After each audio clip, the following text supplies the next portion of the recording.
fertilized female ova, dito sa intestine yan, then makikita mo dito, of course, develop into filariform larva. So, reptiliform is the, what you call the diagnostic stage that we will see in our stool suffering from Strongyloides stercoralis. Okay? Yan.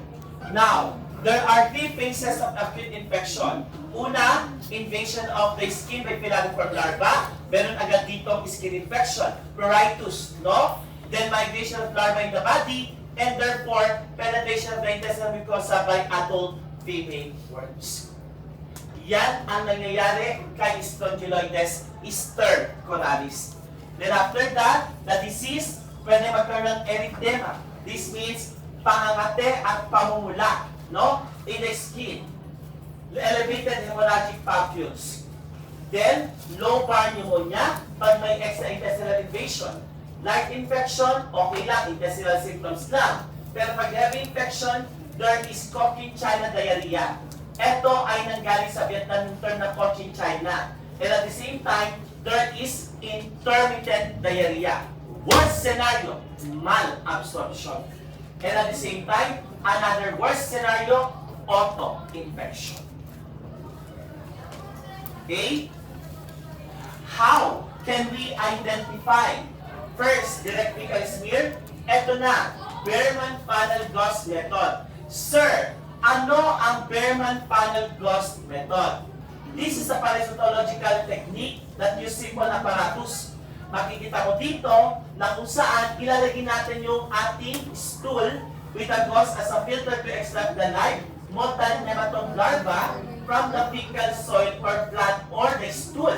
After that, this method relies on the underlying migration of the larva out of the sample and into warm water where they sink to the bottom for collection. So dito na natin makikita yung larva sa beaker. That is Behrman Panel setup technique. Then another, we have the concentration technique like FECT and we have Harada Mori. Dito, 5 days ang strongy. In case may extraintestinal like our hookworm, we can use sputum. Question.